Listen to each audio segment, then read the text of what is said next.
aquí la ingenuidad se va a cobrar caro. Y más adelante me di cuenta cuando me subo al tren de la bestia que costaba la vida, la ignorancia y la ingenuidad.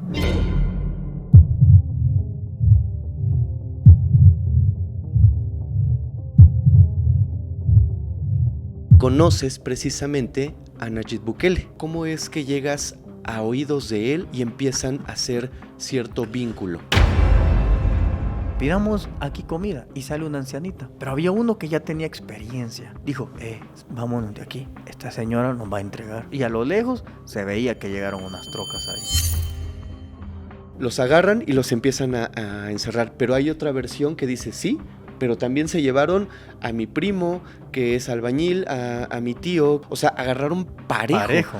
¿Cuál es la realidad? ¿Qué fue lo que pasó a partir de ese 27 de marzo del 2022?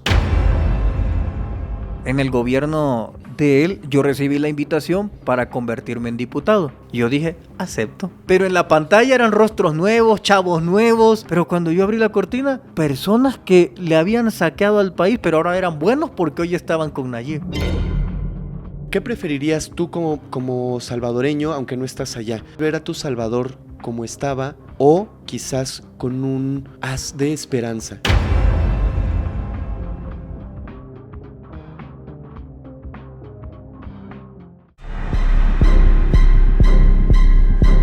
Amigos, ¿cómo están? Bienvenidos a un nuevo capítulo de Criminalmente. Hoy tenemos en la mesa de Criminalmente a una persona que tiene muchas experiencias que hoy nos va a compartir que son sumamente interesantes. Les garantizo va a ser un capítulo, además de muy interesante, va a ser un capítulo muy fuerte, con muchas declaraciones que pues yo tenía muchísimas ganas de que estuviera aquí con nosotros.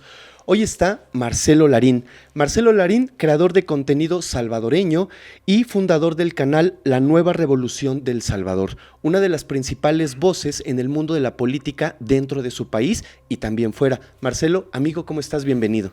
Muchas gracias, Fermex. Aquí contento, fíjate, de tocar este otro tema. Claro. Que son temas muy polémicos, temas que se ocultan y salen años luz. Temas oscuros que vamos a ver también. Y como bien dices, decidí nacer en El Salvador. Así es. Y hoy soy ciudadano del mundo. Perfecto. Amigo, antes de comenzar, por favor, ¿nos podrías compartir tus redes sociales, plataformas, un poquito acerca de tu proyecto político, cómo es que lo has llevado, ese canal tan polémico, porque es muy polémico tu canal acerca de política, pero es muy interesante también? Compártenos un poquito de ti para que la gente que no te conozca, que lo dudo mucho, pero quien no te conozca, sepa un poco más quién es Marcelo Larín. Perfecto. Cuando inicié en la plataforma de YouTube, fundé primero un canal que se llama El Conocimiento Prohibido, que habla de una temática diferente, alienígena espiritual. Uh-huh. En ese entonces hubo una situación que pasó en mi país y yo subí una noticia, un análisis de política en ese canal. Okay. Luego apareció una de mis primeras suscriptoras, me acuerdo que se llamaba Carla Gutiérrez, le mando un saludo, y ella me dijo, ¿por qué no abres un canal de YouTube? Y ahí hablas de política y separas todo. Y dije, bueno, pues sí, no está mala idea. Lo abro y me convertí en el primer youtuber de política en El Salvador. Okay. Antes de mí no había otro. Ajá. Entonces, lo abro y un día estaba, en este entonces, vivía en Suecia. Digo, ¿cómo le puedo poner al canal? Yo siempre he creído que las revoluciones tienen que evolucionar. Antes había una revolución donde habían conflictos y todo. Pero una nueva revolución empieza a partir de cambiarle el pensamiento a las personas. Que ya no piensen como todos piensan, o al menos que piensen. Ajá. Entonces las revoluciones nuevas son esas, pensar diferente, y eso te lleva a accionar. Entonces dije, le voy a poner La Nueva Revolución del Salvador. Okay. Cambiar una corriente filosófica de lo que pensamos los salvadoreños. Es ahí donde decido fundar ese canal. Ok, perfecto. Ahí es donde actualmente te podemos también encontrar a quienes nos gustan estos temas, que aparte de que involucran temas de criminalmente, también involucran un poco de política y de tu opinión acerca de lo que está pasando hoy en El Salvador. Antes de empezar, amigo, yo sé que tuviste en algún momento un encuentro con un líder político muy importante, el cual podría yo decir que incluso forjaron una amistad.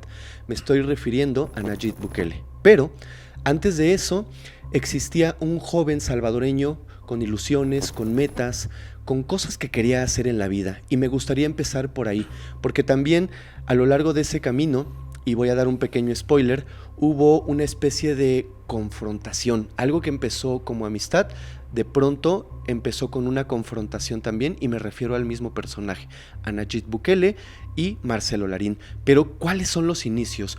Ese joven salvadoreño que hace muchos años decidió salir de su país en busca, no sé, de oportunidades, de un futuro, de algo nuevo.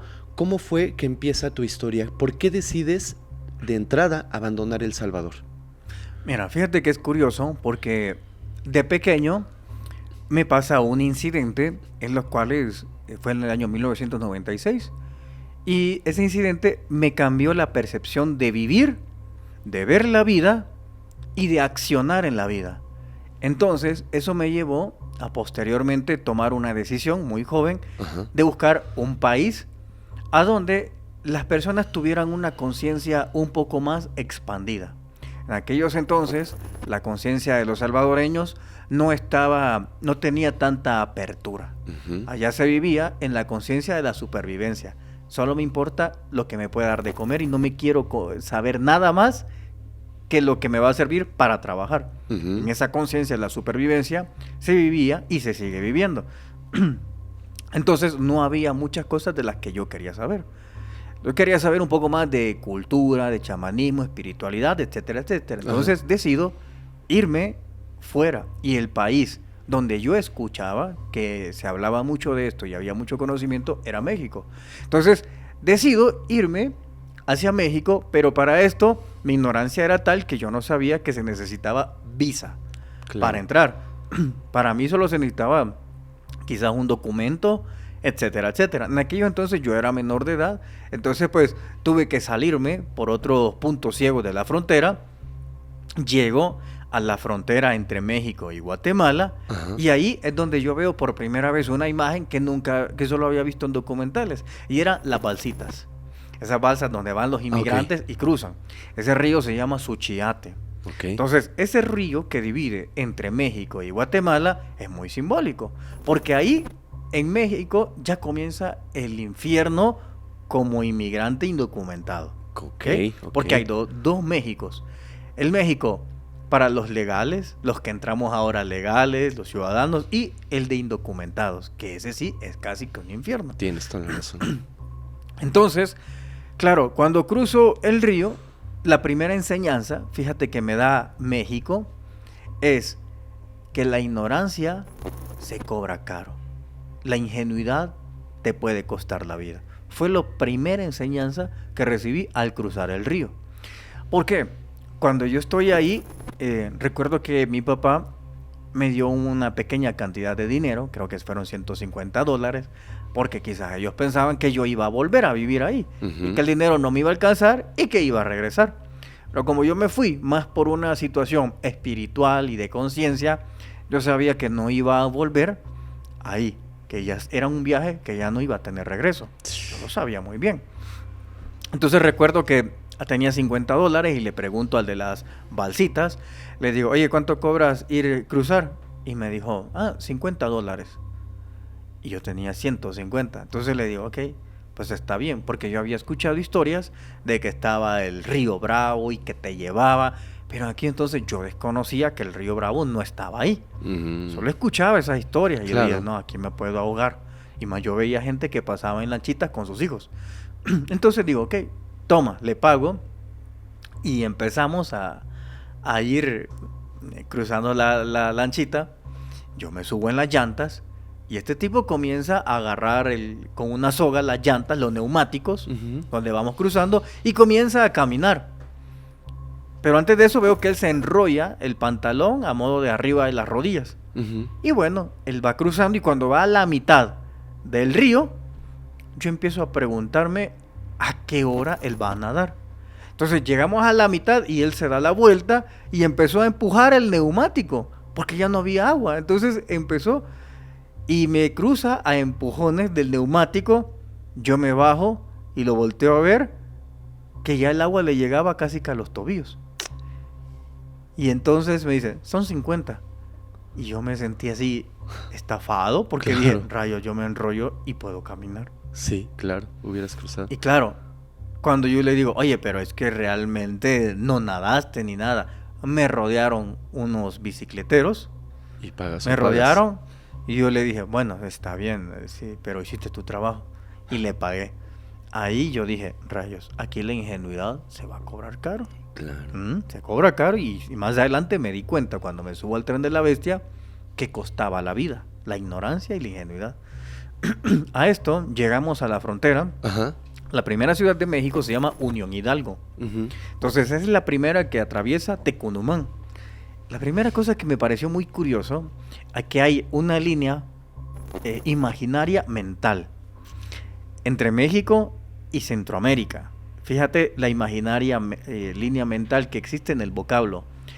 Cuando estás en el río Suchate, del lado de Guatemala, todos dicen vos, vos, vos, oye vos, ven para acá, vos. Eso. Ujú. Cruzas la mitad del río Suchate y todo el mundo dice tú, oye tú, ven tú. No se escucha el vos. Ajá. Fue lo primero que me llamó la atención. Que yo dije, qué raro, o sea, en aquella costa todos hablan de vos.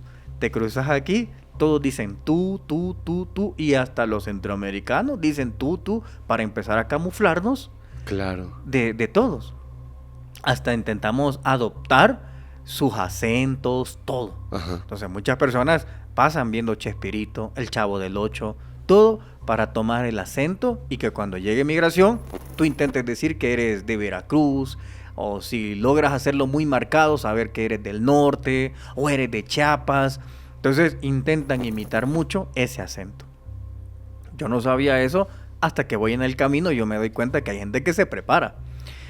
Me subo, me bajo, mejor dicho, de eso, agarro uno de los triciclos de esos que me rodearon y me dijo, ¿a dónde te llevamos?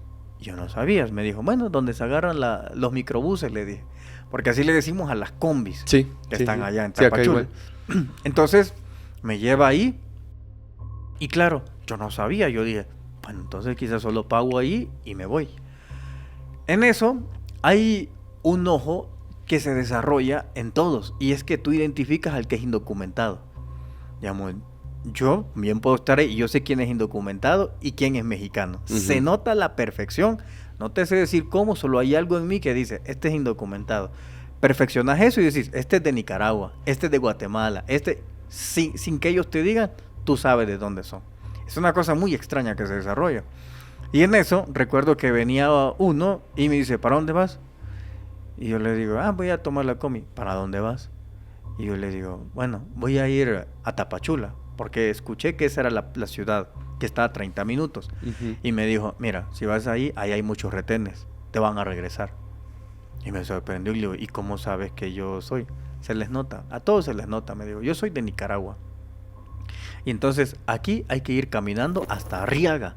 Arriaga es el tren, es el lugar donde se toma el tren. Ujú. Antes se podía agarrar ahí, pero como que hubo un huracán en el 2004 o 2005 y deshizo toda esa vía del tren. Entonces los inmigrantes tenían que caminar desde Ciudad Hidalgo, casi Tapachula, hasta ese lugar que se llama Arriaga. Okay. Entonces comenzamos a caminar alrededor de 15 días, todos los días.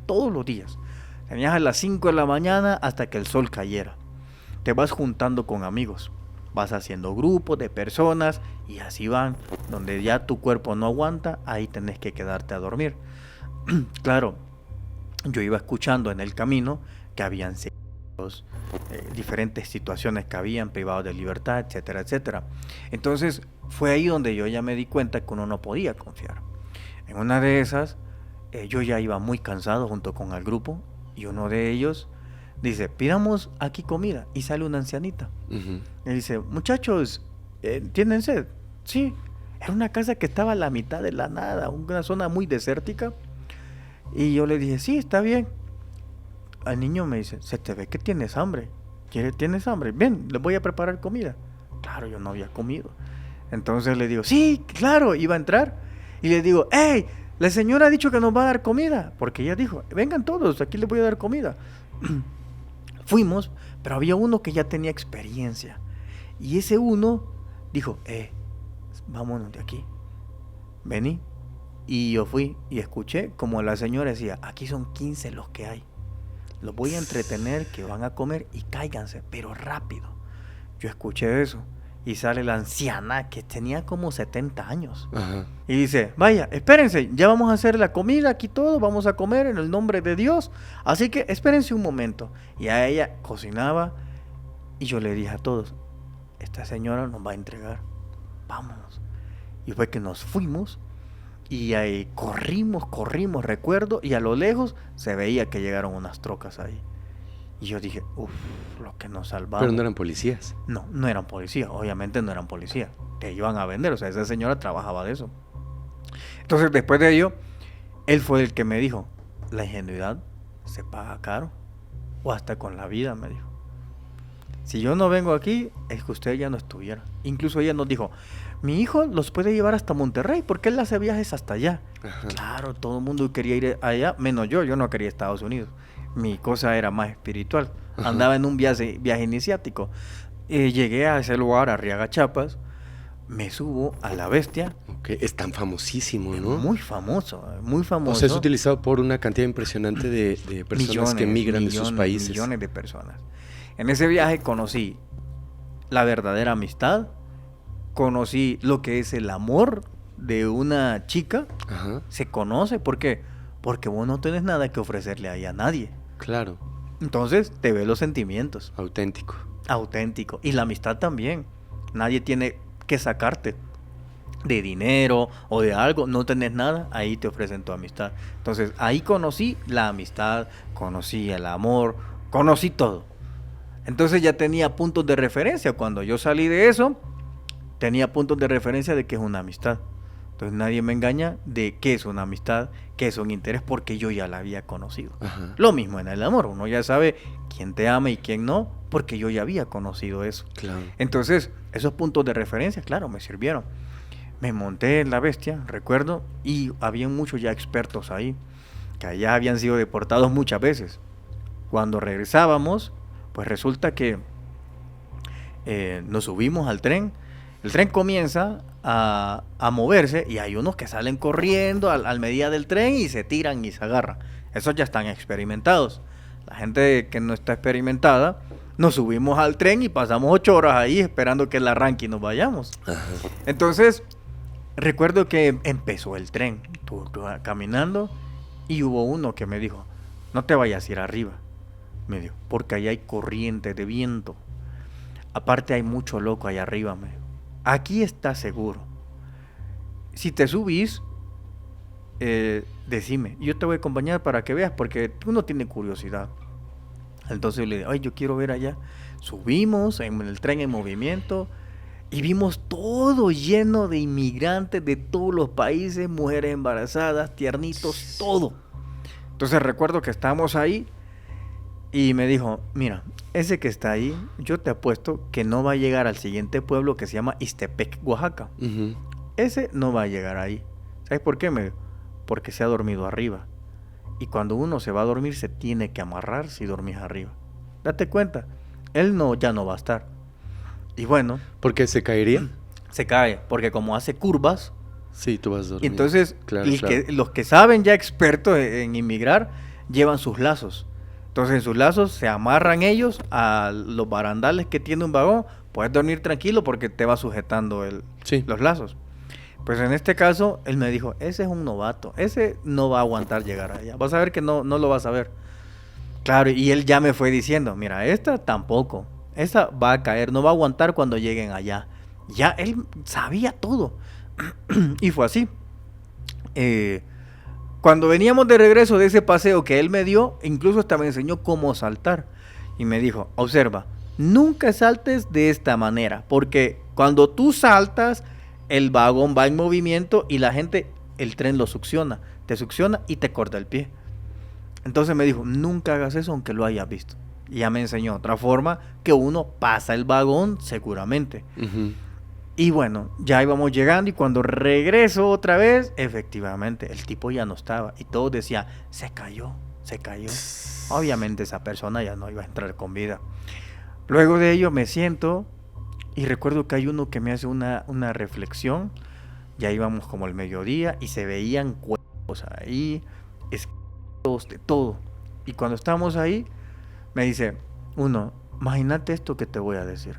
¿Cuántas personas no piensan que su familiar está en Estados Unidos, vive bien y no le mandan dinero y están ahí? ¿Cuántos? Me dijo. Yo dije, yo me sabía historias así. Qué fuerte. De gente que decía, se fue a Estados Unidos y bueno, ya sabes, tienen buena vida y ya se olvidan de la familia. Y la realidad es que habían perdido la vida en el camino. Nunca llegaron.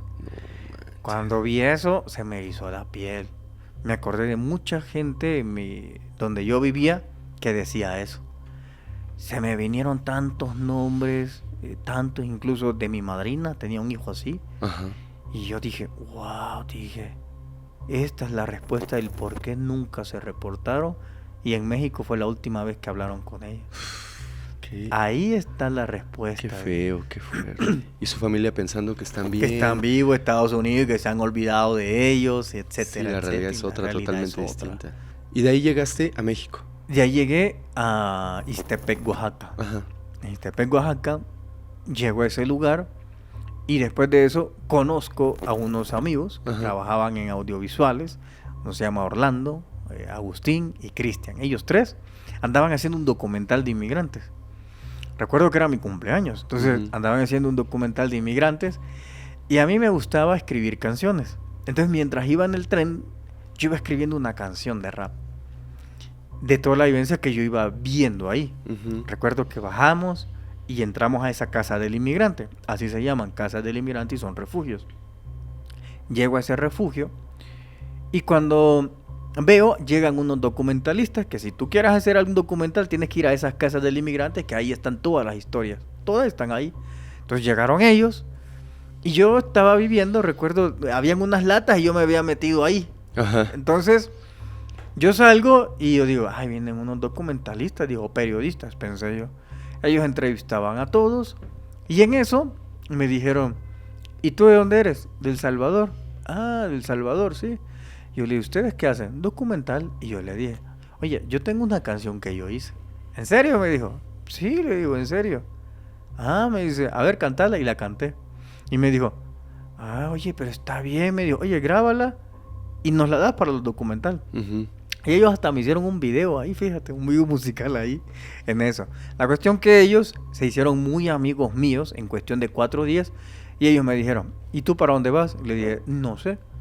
No sé, le digo, yo ando en una búsqueda más espiritual y todo. Vente con nosotros a Ciudad de México. Y entonces ellos me trajeron en carro hasta acá. Hasta el Zócalo, en la Uruguay. Calle Uruguay 120. Ahí me llevaron. Me dijeron, vive ahí para mientras buscas qué hacer o qué vas a hacer con tu vida. En ese lugar, pues, ahí me pasan ya incidentes espirituales y incidentes alienígenas. Ahí. Ok. Es largo el recorrido. Me voy a saltar quizás algunas partes de tu vida que son importantes, pero también es muy importante cuando Marcelo empieza a tener ya voz y peso en el ámbito político.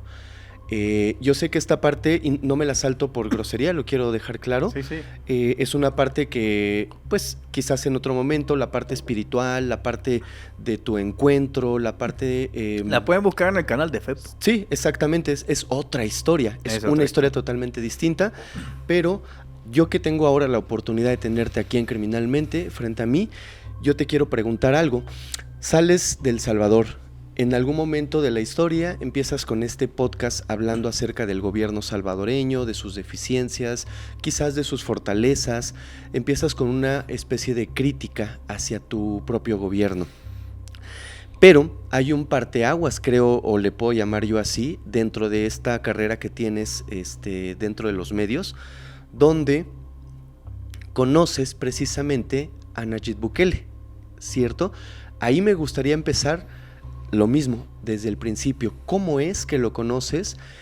Hay videos donde están juntos, por si la gente dijera, no, a lo mejor no lo conoce, ¿no? Porque puede entrar la duda y sería muy normal.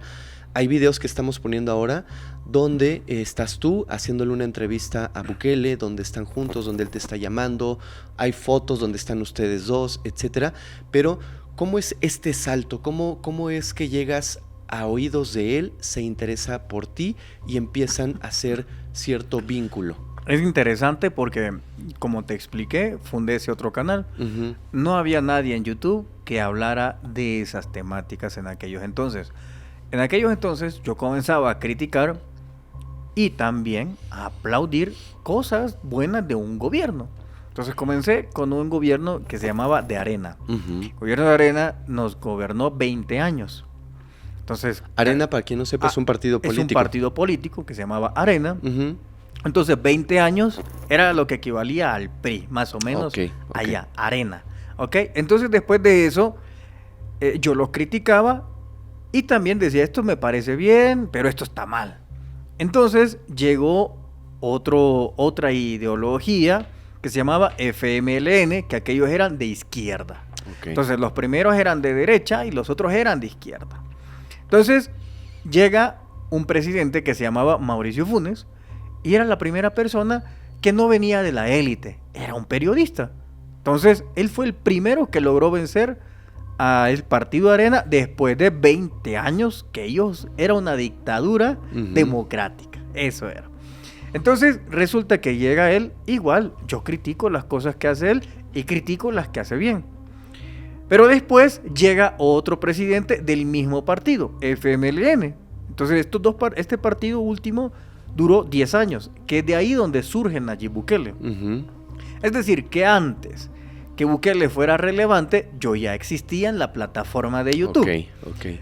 Yo comienzo a ver a Nayib en un reportaje que le hicieron, y yo fui el que comenzó a hablar de él y a catapultarlo. Tanto así que ustedes pueden ver este video, que habían niños que le entregaban cartas y que Nayib las lee y dice, yo te conocí gracias a los videos de Marcelo Larín. En ese momento él no era presidente, por supuesto. No era nada todavía. Sino que yo comencé a mostrárselo a los salvadoreños. A decirles, mire, este tipo, como él está haciendo las cosas, es como yo creía en la idea de la nueva revolución que se debería de hacer. Aquí son 30 veces o 40 veces el show entero. ¿Entero? Sí, claro, muchísimas gracias. De hecho, le dije a los de TCS, ajá, yo dije, como ustedes no cubren las cuestas de nuevas ideas, pero Marcelo Larín en la nueva revolución se la cubre, entonces todo el mundo se va a verlo ahí en las noticias. En aquellos entonces, él era un pequeño alcalde de un pueblito que le habían dado la oportunidad que él pues gobernara y gana. Entonces yo lo veía de ahí donde él era irrelevante. Pero yo le llevaba de cerca el trabajo y veía que era un poco diferente. En ese momento tú comulgabas con las ideas políticas de él. En ese momento él comulgaba con mis ideas políticas, porque recuerda que yo ya estaba antes que él existiera en política. Y es él el que, como lo escucharon en el video, que dice, yo veo todos tus videos. Entonces es él el que empezó a comulgar con mis ideas, no yo con las de él. Entonces él se mete en la política y dije, este tipo está haciendo justo como yo he planteado todos estos años que se debería de hacer política. Entonces comencé a decirle a los salvadoreños, veamos la manera de trabajar de él. Uh-huh. Y habían veces que me tocaba criticarlo. ¿Por qué? Una cosa es que tú me caigas bien y otra cosa ya es en el trabajo. Si lo haces mal, te voy a criticar. Claro. Si lo haces bien, te voy a aplaudir. Claro. Como en todo.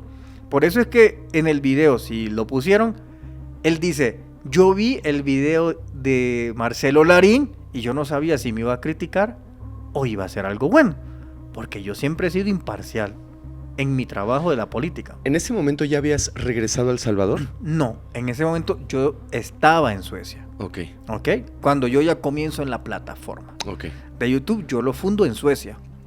Entonces, resulta que realmente yo hacía análisis y lo subía. No me importaban números ni nada. No lo veía sinceramente. A mí me importaba solo plantear y exponer una idea. Pero de repente, Bukele es expulsado del partido que estaba gobernando. Uh-huh. Entonces es expulsado de ello porque ya no comulgaban la misma idea. Bukele desde adentro quería dinamitar el partido, el FMLN, y él mostrarse como un salvador de ese partido que estaba en decadencia, tomando en cuenta que en esa época estaban las pandillas y las maras en su apogeo. Justamente te iba a preguntar si tú habías vivido toda esa revolución de las pandillas, todo ese contexto tan peligroso, y cómo lo viviste. Mira, en aquellos entonces sucede de que en las pandillas comenzaron, recuerdo su apogeo, no su apogeo, su génesis, de lo que yo tengo memoria, en el año 96, de lo que yo tengo memoria, pero comenzaron pidiendo en las calles. Entonces decía, chavo, un peso. Peso le decíamos al colón. Okay. Nuestra moneda era colón antes que fuéramos dolarizados. Uh-huh. Entonces hay países que son dolarizados, Ecuador, El Salvador y Panamá, pero no legalmente, ¿verdad? Pero se usa mucho el dólar. Uh-huh. Pero estos dos países son legalizados, el dólar. Entonces te decía, un peso, pero te pedían. Después empezaron a juntarse y ellos ya comenzaban a robar. Entonces ya separados, bicho, dame tu reloj. Bicho es la palabra que equivale a güey. Ok. Ajá, entonces bicho no es insecto. Uh-huh. Bicho es, a los niños le dicen, esos bichitos. O tu papá te puede decir, bicho, vengan. Entonces es un término que equivale a algo coloquial. Entonces empecé a observar cómo iba evolucionando. En el año 2004, ellos pegan un brincote grande porque comenzaron las extorsiones en El Salvador. Extorsiones donde ya eran con los microbuseros, camioneros, empresas privadas, gente que tenía sus tienditas. Todo mundo tenía que pagar o te mataban. Lo que se conoce aquí como el cobro de piso. Bueno, eso, el cobro de piso. Ajá. Allá se llama renteada. Te renteaban. Uh-huh. Eso es como se llama. Y entonces comenzó a tener una evolución esas pandillas. Tenían un control descomunal. Incluso llegaron a tener mucho más control que los mismos gobiernos. Entonces ya los gobiernos dejaron de verlos como ofensivos y los empezaron a ver como beneficiosos. Uh-huh. Entonces ya empezaban a jugar de una mala manera. ¿Qué sucedía? Por ejemplo, si estaba el FMLN que quería llegar al gobierno y estaba también el partido Arena, uh-huh, pues resulta que decía el FMLN, el partido de Nayib Bukele, uh-huh, se juntaba con los cabecillas y les decía, les doy $100,000 si hacen baños de gente que la manden al otro mundo. ¿Ok? Les pedían cuotas, 25 personas diarias. A ver, ¿quién le pedía a quién? El partido político, ajá, que estaba Nayib Bukele, ajá, le pedía a las pandillas, ajá, que, digamos, mandaran al otro mundo a 25 personas diarias. ¿Por qué? Porque eso lo utilizaban de rédito político. Entonces, si las pandillas hacían estos baños, ajá, sucede de que salía el FMLN y decían, ven, estos no nos pueden cuidar, son unos incompetentes. Ok, ya entendí. O sea, era como avivar el fuego y la violencia. Exacto. Para que se viera que el partido en turno... Para transformarlo en votos. Claro, el partido en turno no está sirviendo, ¿ya viste? ¿Ya viste? Ahora ve, nosotros somos la opción. Exacto, entonces empezaron a vender esa idea. Luego de eso, cuando, ajá, llega el cambio de poder, que era de Arena al FMLN, ahora comienzan las negociaciones diferentes. Entonces, en los tiempos de Arena, ellos comenzaron ya a negociar con las pandillas, ¿verdad? Ellos comenzaban a negociar, ¿y qué sucede? Hacía de que las pandillas fueran a cometer actos de, ajá, mandar al otro mundo a personas, pero con camisetas del partido del FMLN. Claro. Entonces, para decir, estos son del FMLN. Pero a cambio, ese partido les daba muchachas alegres, cariñosas, adentro de sus celdas. Uh-huh. Y por el otro lado, el otro partido también negociaba con la otra pandilla. Baños de líquido hemático a cambio de votos. A ver, te voy a hacer una pregunta entonces. Porque no conozco perfectamente el contexto social y político de tu país. Lo que me estás diciendo es muy fuerte, porque así como yo lo entiendo, y quizás tú me vas a corregir, yo podría asumir entonces que el surgimiento de esas dos pandillas tan fuertes que se conoce en algún momento asolearon El Salvador totalmente, tuvieron su nacimiento y empezaron a cobrar fuerza gracias a 2 partidos políticos que fueron las que las impulsaron y a través de esos... financiaron. Y a través de esos movimientos es que ellos... Estas dos, sí los podemos decir, ¿no? Por un lado estaban los Mara, ajá, y por el otro estaba... Los 18. Los 18, ajá. Estas dos que fueron las más fuertes en su momento, ¿nacen de un partido político cada una de ellas? No nacen del partido son político. Son impulsadas. Pero son fortalecidas, exacto, por los partidos políticos. Exacto. Ahí es donde tienden esos saltos cuánticos. Después de eso, el FMLN... el partido contrario llega al poder. Ajá. Ahora las cosas cambian. Ahora el FMLN da beneficios políticos en las cárceles a que entren calas cariñosas, fiestas, todo ahí para mantener alegres a los líderes y que estos no ordenaran actos delincuenciales por parte de sus pandillas. Por parte de los demás, exacto. Pero entonces cambian los roles y ahora viene el partido Arena y le decía a una sección de las pandillas: maten 30 diarios por un mes. Entonces comenzaba todo eso que ustedes han escuchado de El Salvador y ahora habían cambiado los papeles. Ahora aquel decía: ven, estos son incompetentes, muere más gente con ellos que los que morían con nosotros. A ver, solamente para ponerme en un contexto de tiempo, ¿de qué año me estás hablando? Te estoy hablando del año del 96 hasta el año 2019, antes de que llegara Bukele. Okay. En el 19 todo cambia.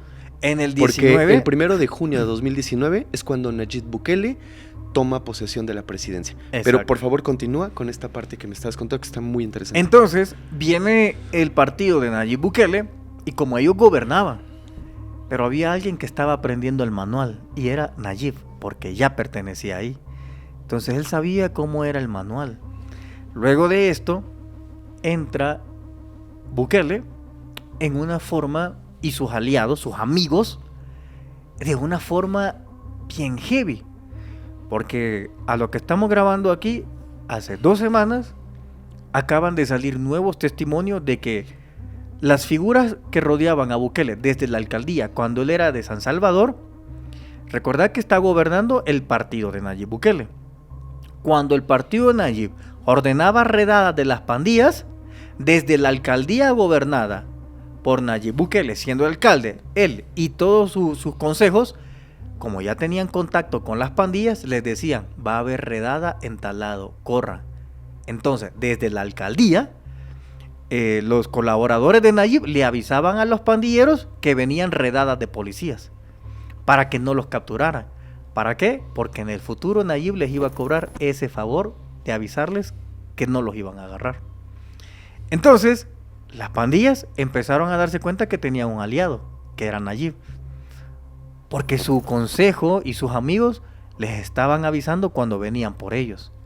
Entonces es ahí donde las pandillas comienzan a incrementar la violencia ahí. Y es Nayib donde encuentra su punto débil y su punto más fuerte. Cuando lo expulsan del FMLN, porque se están dando cuenta que él es un infiltrado, que él quiere crear un nuevo partido político, llegar al poder, pero el partido no lo estaba dejando. Entonces empieza a crear una tercera columna. Entonces sucede de que ahora Nayib decía: ven, esta violencia no pudieron ni Arena ni pudo el FMLN, yo sí lo voy a hacer. Pero ahora se sabe que era el consejo de la alcaldía de Nayib el que le ayudaba a las pandillas que huyeran para que no las capturaran. Esto que me estás diciendo es de conocimiento público. Público, total. Ustedes pueden buscar Nayib Bukele, pacto con pandillas, hay audios, hay videos, o sea, hay todo ahí. Todo, testimonios. ¿Qué opinión tiene Nayib acerca de esto? Ahora vamos a ese punto para llegar a ese tema. Cuando Nayib se aprovecha de sus contactos que tienen con las pandillas, entonces sucede de que aumenta la violencia y él se vende como El Salvador. Y dice: ya probaron a estos, ya probaron a estos otros, hay que probar lo nuevo. ¿Para qué vamos a repetir? Yo voy a ayudarles.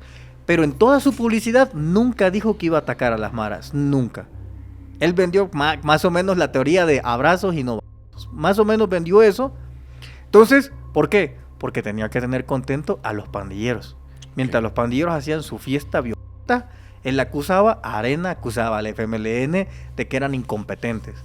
Cuando él llega a la presidencia, tampoco puede controlar eso. Entonces, usa ahora sus contactos que tenía. Y ya hay reportajes, como el periódico El Faro. Es más, basta con que ustedes coloquen en Google pacto con Nayib Bukele y las maras, y van a ver todo. Incluso, hace una semana hay una noticia que ha retumbado de un cabecilla que el mismo gobierno de Bukele lo sacó de la cárcel en carros gubernamentales, se fue en punto ciego hasta la frontera y lo dejó ir. Y resulta que Estados Unidos ahora lo tiene de testigo criteriado, porque es el que va a servir de testigo en contra de Nayib, de cómo él pactó con todas las pandillas. Se llama La entrevista del Charlie, ustedes la pueden ver. Ajá. Entonces viene Bukele, y cuando suceden todos estos incidentes, él ahora necesita justificar, porque ya no le puede echar la culpa a los dos partidos, porque él ahora es el gobierno. Uh-huh. Entonces empezaron ya a salir reportajes donde funcionarios del gobierno de Nayib, que son amigos de Bukele, que son con los que él trabaja, pues, uh-huh, empezaron a decirle a los pandilleros, y esto está en las notas de voz y las entrevistas y todo, empezaron a decir, si no hay cuerpos no hay evidencia. El mismo gobierno recomendándole cómo hacer a los pandilleros, fíjate. Y fue así, cuando comenzaron prácticamente los pandilleros a desaparecer gente. Entonces ya no había evidencia, ya no habían disparos, porque ya habían sido aconsejados de que había que desaparecer porque no hay evidencia. Y es ahí donde viene Nayib y pone las desapariciones bajo reserva. Nadie tiene acceso a saber cuántas personas en El Salvador. Nadie. Entonces, sucede que Nayib necesitaba controlar en su totalidad los movimientos de todas las personas. Porque Nayib tenía un plan y era perpetuarse en el poder. Pero necesitaba una justificación grande para esto. Es ahí donde reportajes periodísticos empiezan a decir que el gobierno le dijo a las pandillas que un día tenían que hacer baños de y ese día murieron 90 personas en un día. Esa fue la justificación que Bukele buscó para decir saquemos a todo el ejército a las calles. Cuando saca el ejército a las calles, Bukele es publicista.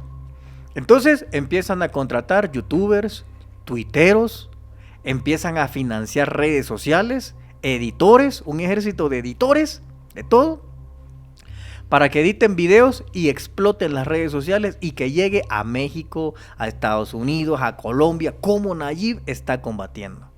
Pero los pandilleros que él muestra, esos ya estaban presos, ya llevan 20 años presos. Él los vendió como que los había capturado, pero para formar esas escenas, lo que Nayib hizo fue traslado. Entonces, los trasladó del penal que tenían a otro penal, pero solo lo hizo para tener videos épicos que dijeran, nosotros los hemos capturado. Pero esos tipos ya estaban ahí. Hubo un fin de semana que fue del 25 al 27 de marzo, si no me equivoco, del año 2022, que fue un fin de semana rojo, así se le conoce. Esa fue la justificación que ocupó. Y que perdieron la vida entre 80 y 90 personas, y fue donde él toma la decisión de que ya, se acabó y explota todo. ¿Ese es el fin de semana? Ese es el fin de semana. 25 al 27 de marzo del Ese fue 22. el fin de semana que notas periódicas dicen que el gobierno de Bukele le dijo a las pandillas que ese día desestrésense y a cambio les voy a liberar a todos los cabecillas. Y así pasó. Entonces pasan todos estos incidentes y Nayib encuentra ahora la justificación para controlar a los salvadoreños, no a las maras, a los salvadoreños. Entonces, como tiene controlado todos los diputados, todos responden a él. Él chasquea los dedos y todo. Incluso Nayib presume y dice, y vean este video lo que él dice. Dice, yo sé hasta cuándo un baño está sucio. Los que me conocen saben que yo lo sé. ¿Qué te quiere decir? Que el tipo controla todo y nada se mueve sin que él lo sepa. Y en cadena nacional te lo dice. Yo sé cuando un baño está sucio. O sea, él controla todo. Fiscalía, diputados, Tribunal Supremo. Todo lo controla. Ahí nada se hace sin que él lo requiera. Entonces, vienen estos incidentes y hay otro plan. Estas son teorías, ya personas que han sacado estas teorías que tienen lógica. La teoría, porque Nayib Bukele nunca pensó en encerrarse en El Salvador. Nayib Bukele pensó en él ser el Salvador de Latinoamérica y unificarla. Muchas veces lo dijo, que él quería unificar Centroamérica y él ser el gobernante de Centroamérica. Esa era la idea que él tenía. Él no tenía eso, sino pensaba, ¿qué presidente del Salvador tú has conocido que se proyectara internacionalmente? Ninguno, solo él. Porque él andaba buscando unificar Centroamérica, tener los recursos de él y él volverse el soberano de todo Centroamérica. Entonces, los teóricos de El Salvador dicen que Bukele les avisó a las pandillas que quedaban que se fueran a Honduras, que se fueran a Guatemala, que vinieran a México, que se fueran a Costa Rica y que provocaran violencia allá. ¿Para qué? Porque si ellos se iban, no había ahí, íbamos a tener paz. Entonces nadie iba a decir, no se preocupen, yo puedo ayudarles a conseguir la paz, porque aquí en El Salvador la hemos conseguido. Mientras todo Centroamérica se incendiaba, los ciudadanos de esos países iban a pedir un Nayib Bukele. Iban a empezar, muy fuerte lo que estás diciendo, amigo. Muy, muy fuerte. Iban a empezar a decir, yo quiero un Nayib Bukele en Guatemala, yo quiero un Nayib Bukele en Honduras, necesitamos un Nayib Bukele en México, necesitamos uno en Chile. Porque esa fue la estrategia desde un principio. Y cuando tú te vas a ver la violencia que se desata en los países... ¿Eso que acabas de decir está comprobado? Tú lo puedes comprobar fácilmente. Te metes a Google y empiezas a ver Costa Rica. Costa Rica no tenía delincuencia. Y justamente cuando Bukele comienza el régimen de excepción... No, pero ¿está comprobado que él haya mandado pandilleros a esos países? Eso no está comprobado. Por eso te dije al principio. Son teorías que empiezan a decir. Es importante saberlo eso. Es importante. Pero ahora viene el punto clave. Bukele les dijo que se fueran a esos países. Es una pregunta. Y dices, no está comprobado. Ok. Ahora viene lo segundo. ¿Cómo es posible que pandilleros, que ellos son los que mandaban y sabían cómo organizar, oí bien, una pandilla, justamente los pandilleros fueron los que el gobierno fue a sacar en sus carros, carros gubernamentales, les abrieron las puertas y los fueron a dejar a diferentes fronteras de Centroamérica? Y en las fronteras de Centroamérica donde se dejó, curiosamente comenzaron la violencia en esos países. Mira Costa Rica. Costa Rica era un país que no tenía nada. Justamente cuando Nayib comienza eso, se acaba la violencia ahí y comienza violencia en Costa Rica. Se expande en Honduras, en Guatemala. Y luego, ¿sabes dónde agarraron la mayoría de los pandilleros? Aquí, en México. Está un famoso que se llama el Kruk. Él lo liberó el gobierno de Bukele. Y lo capturaron aquí. Y el gobierno siempre dijo que estaba preso. Siempre lo dijo, está preso. Y resulta que lo detuvieron aquí. Estados Unidos se lo llevó. Es el otro que va a atestiguar cómo Bukele los liberaba para que crearan violencia en los demás países. Está la noticia, debo pensar, de cuando lo agarran aquí. Lo agarran aquí, se llama el Kruk. Busquen, agarran al Kruk y ahí va a aparecer. ¿Kruk? El Kruk. Ok. Ahora viene otro punto. Tú sabes que Bukele se fue con Donald Trump. Hace poco. ¿Sabes qué le pidió curiosamente Nayib a Donald Trump? No solo le pidió que le diera venezolanos, le dijo: te doy el 50% de descuento si me regresas a 10 pandilleros. Esos 10 pandilleros fueron liberados por el gobierno de él. Esos 10 pandilleros son los que tienen juicio ahora y ellos van a contar cómo el gobierno de Bukele los sacó para crear violencia en Centroamérica. Eso fue lo que le pidió él a Donald Trump. Porque, imagínate, en Estados Unidos hay 2 millones de salvadoreños. 2 millones. Te pregunto, ¿tenés algo que ocultar que no digan que vos tenés la probabilidad de negociar con Donald Trump, de encarcelar a la gente que no querés allá? Yo, si fuera un presidente, yo diría: vaya Trump, hagamos una cosa, yo te voy a encarcelar tus delincuentes, pero a cambio ayúdame a legalizar a las personas que están aquí, a los salvadoreños. Dales papeles o dales oportunidades y yo te ayudo con eso. Eso es lo más lógico que va a hacer un presidente, negociar algo para su gente. ¿O tú crees que lo más lógico va a decir: mira, ve, entregame esas 10 pandilleros y te doy el 50% de descuento? Eso fue lo que le pidió. Nunca le pidió que saliera TPS. Nunca. Entonces te preguntas, ¿por qué razones le pidió a los pandilleros que liberó su gobierno que fueran de regreso? Ahí está. Entonces, ahí está contestada tu pregunta. Bukele les ordenó que se fueran. Y si no fue así, ¿por qué los agarraron justamente en esos países donde creció la violencia? ¿Y por qué entonces Bukele quiere que le devuelvan los pandilleros que deberían de haber estado presos ahí y no se fugaron? Porque si hubiera habido una fuga, todo el mundo lo hubiera sabido. Se fugan pandilleros. Quiere decir que los dejaron ir. Y ahí aparece un testimonio de alguien que se llama Charlie. Él relata cómo el gobierno de Bukele lo dejó libre. Cómo con camionetas los dejaron ir, lo subieron y le decían, vete, haz tu vida. Él ahí pone el momento que lo captura el gobierno de Bukele y dicen que le cae una llamada. Y el mismo pandillero dice esta frase. Llamaron y le dijeron a los policías, soltalo, déjalo ir. ¿Y quién es? Le dijeron, esa llamada viene de arriba, déjalo ir. Era uno de los principales cabecillas de todo El Salvador en cuanto a las pandillas. Y aquí viene el punto, y le preguntan a él, ¿y tú quién crees que dijo eso? Mira, dijo, los funcionarios no tienen ese poder. ¿Vos sabés quién es el que dice que sabe hasta cuando un baño está sucio?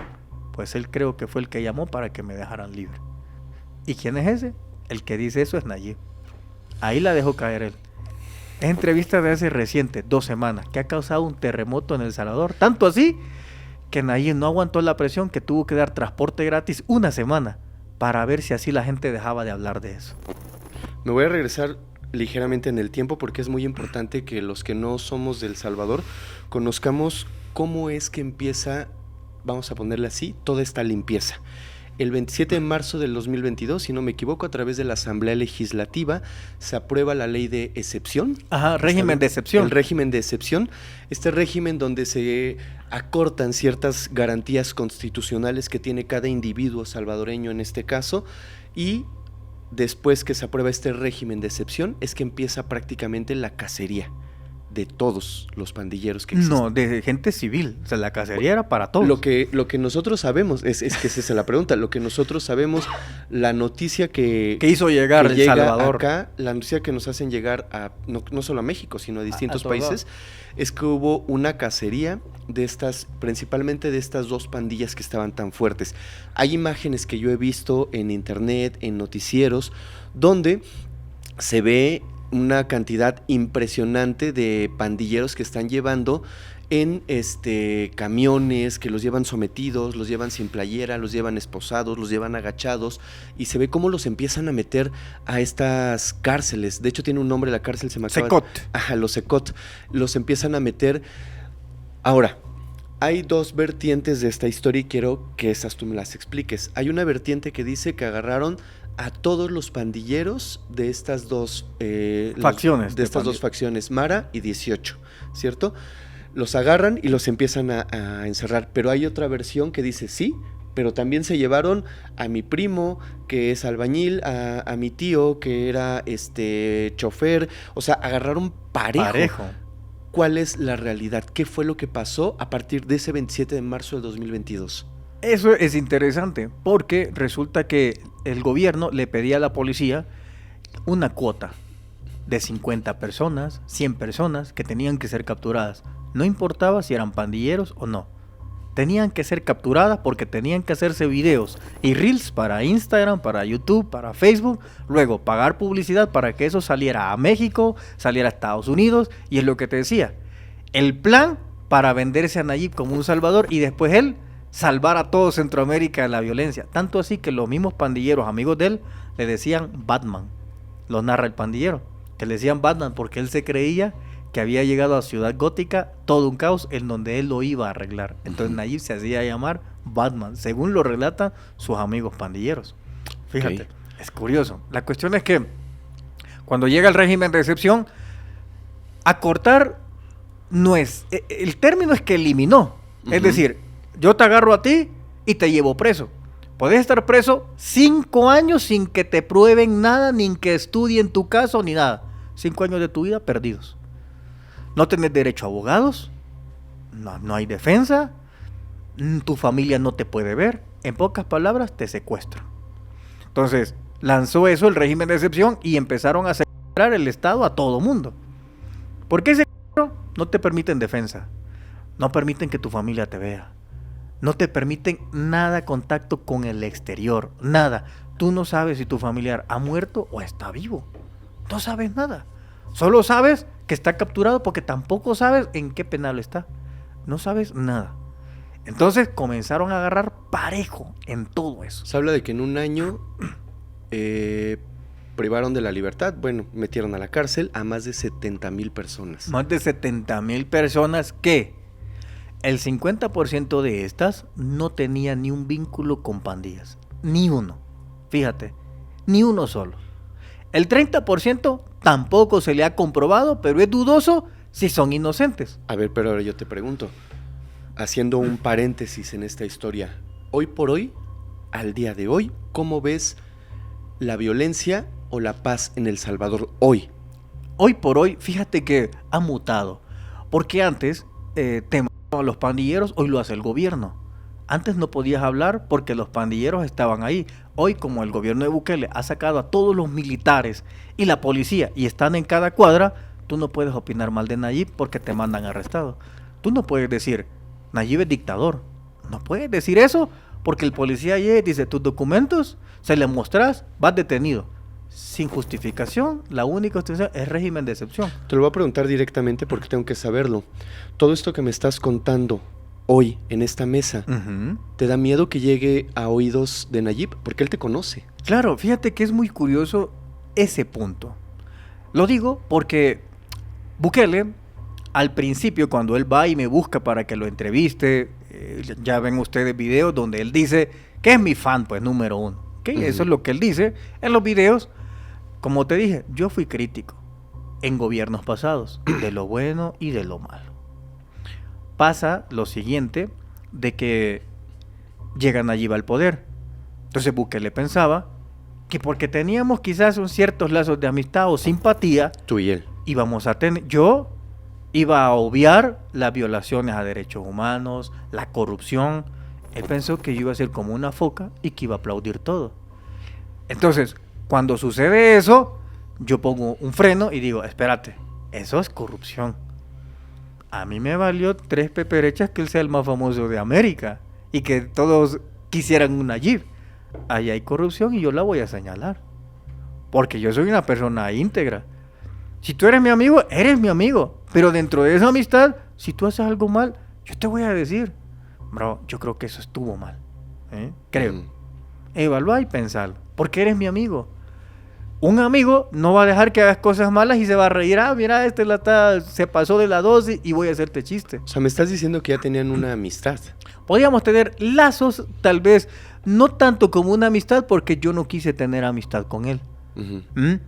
Porque no quería que se contaminara mi labor de despertar la conciencia de los salvadoreños en la política con amistad.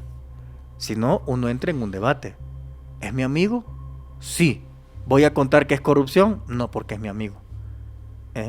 Entonces, ahí fue muy estricto. Teníamos lazos, nos mandábamos mensajes de WhatsApp, información, compartíamos, nos vimos en Italia, en España, en El Salvador, él me invitaba a sus meetings, todo. Nunca recibí ni un pago de él, ni ninguna regalía, todo yo me lo costeé, aunque me lo ofrecieron, yo me lo costeé. Porque siempre quise ser íntegro en dividir.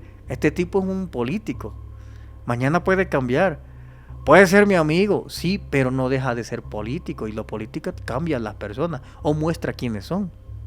Entonces yo no quería tener ningún conflicto mental ni emocional a la hora de lanzar un criterio en una opinión. Entonces me mantuve siempre ahí. Igual compartíamos o él me decía, mira, hazme un favor, publicaba esta noticia de algo que era verídico. Porque yo me encargaba de que todo fuera verídico cuando él en nuestro WhatsApp me decía, oye, mira esto. Recuerdo que me mandaba buenos programas que yo, la verdad, mi vida en Suecia tiene otro tipo de estilo. Yo me dedico a otro ámbito. Y entonces él me mandaba esos WhatsApp y me decía, mira esto, mira esto, mira esto. Entonces él le decía, ah, sí, esta me parece bien. Me encargaba de ver que era real. No que fuera mentira para yo lastimar a su rival. Yo nunca hice eso. Siempre me comporté a la altura, que aunque él es tu rival y yo te apoyo a ti, yo no voy a hablar mal de él si no es verdad. Claro. Entonces, yo siempre le mostré mi integridad. Cuando él llega presidente, él me invita a la toma de posesión. Entonces, yo estoy en la toma de posesión, como todos aquellos invitados internacionales. Yo estaba ahí. Me mandó una carta bien bonita y yo llegué. Fui ahí. Entonces, Recuerdo que me lo encuentro en un restaurante siendo él ya presidente. Estábamos en un restaurante cerca de un volcán. Yo estaba comiendo con otros amigos y llega él. Yo bajo y lo veo a él como a unos 5 metros. Cualquier persona se hubiera querido tomar una foto con él y decir, presidente, lo logramos. Si en ese caso yo estoy como youtuber, eso me hubiera dado vistas. Claro. Monetizado, olvídate, estoy con el presidente ya. Bro, yo lo vi, estaba a 5 metros. Solo lo vi, ni le hablé. Y yo estoy seguro que él, si yo le digo, Nayib, él voltea y hubiéramos hablado o nos abrazamos y todo. Pero yo lo vi de lejos porque dije, mi trabajo ya terminó. Y era que probemos si lo que Nayib decía iba a ser verdad. Entonces yo ni lo hablé ni nada de eso. Lo vi de lejos y mucho me decía, hey, ahí está, háblale. No, le digo, es que ahora mi trabajo ha terminado. Que él ahora demuestre que iba a transformar El Salvador como él lo dijo. Ha terminado.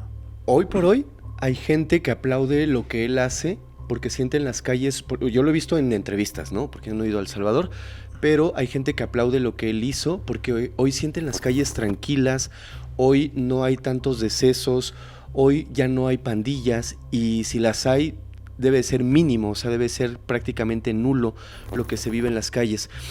Lo que sí puedo percibir quizás por parte de la gente salvadoreña es que existió un cambio en las calles antes y después de Nayib. Cuando él toma posesión, cuando él empieza con este régimen de excepción, cuando empieza a encarcelar gente a diestra y siniestra, yo no podría asegurar si todos eran buenos o todos eran malos o eran mitad y mitad, no tengo yo ese dato, solo sé que en entrevistas que yo he visto a través de plataformas de YouTube, noticias en la televisión, hoy gran parte de la población está agradecida con él porque hoy viven con tranquilidad. Yo te pregunto a ti, ¿el fin justifica los medios? ¿Está bien? ¿Qué preferirías tú como salvadoreño, aunque no estás allá? ¿Seguir viendo un Salvador decaído, lleno de pandillas, lleno de terror, lleno de decesos cada fin de semana, como ese trágico fin de semana, baños de líquido hemático, etcétera? ¿Qué prefieres? ¿Preferirías ver a tu Salvador como estaba?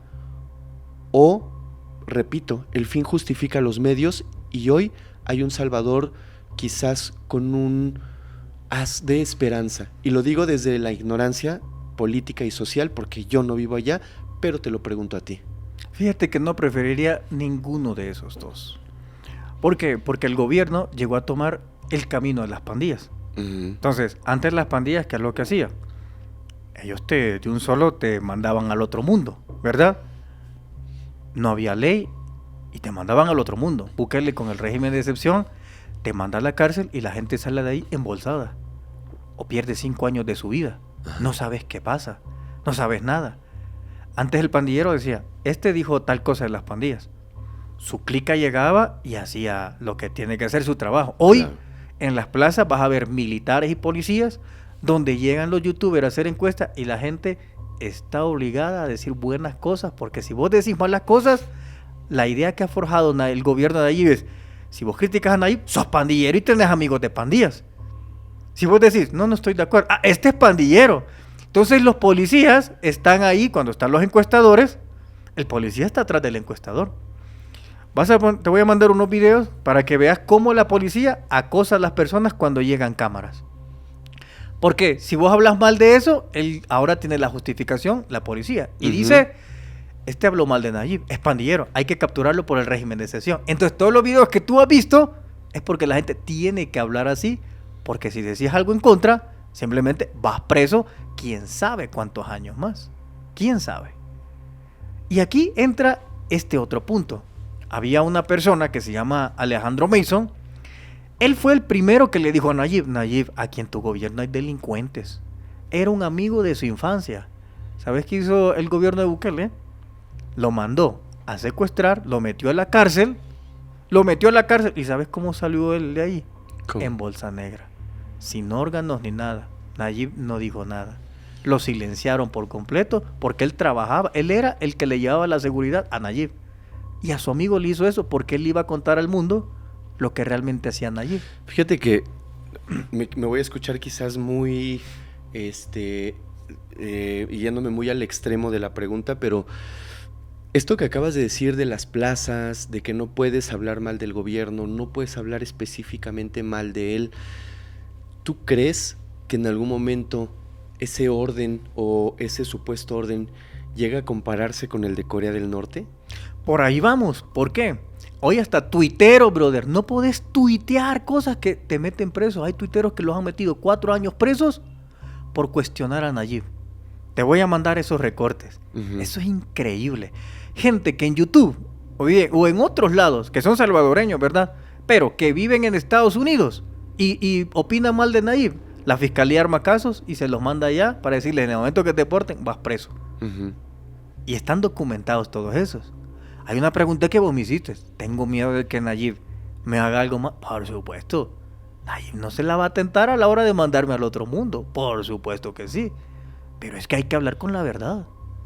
Si él hace eso a sus amigos de infancia, a sus amigos que el año pasado, en un helicóptero, fíjate esto, es que esto es carísimo, porque hubo un helicóptero que iba a traer a uno que le financiaba la campaña. Él, a sus mejores amigos del gobierno, les dijo, súbanse a ese helicóptero. Había lluvia, había casi que un huracán, había vientos. El helicóptero estaba mal y él le habló directamente a los amigos y les dijo, miren, súbanse ahí y vengan a San Salvador. ¿Sabes qué? 15 minutos duró ese y misteriosamente el helicóptero murió, se estrelló, todos murieron y todos esos tenían que ver con el que le hacía los montajes a Nayib de esos videos para que lo que tú ves, de que hay gente que opina bien y todo eso, pues esa persona era lo que hacía todos esos montajes. Todos los que sabían los secretos de Nayib, todos perecieron ahí y se llama el caso Kosabi. Pueden buscarlo. Ahora, hay muchos videos en YouTube acerca de Nayib Bukele, los métodos, hay y solo muestran una cárcel. ¿Te fijas que es Secot? Ajá. Porque no muestran las demás, porque en los demás es donde están los campos de concentración, donde a la gente inocente que piensa diferente a él. Por eso él solo permite que los youtubers entren a Secot. No permite otras cárceles, solo esa. Y las otras son... Y las otras no da permiso de entrar porque es donde se hacen los campos de concentración de todos los opositores. ¿Pero hay pruebas de eso? Claro. ¿Cuáles?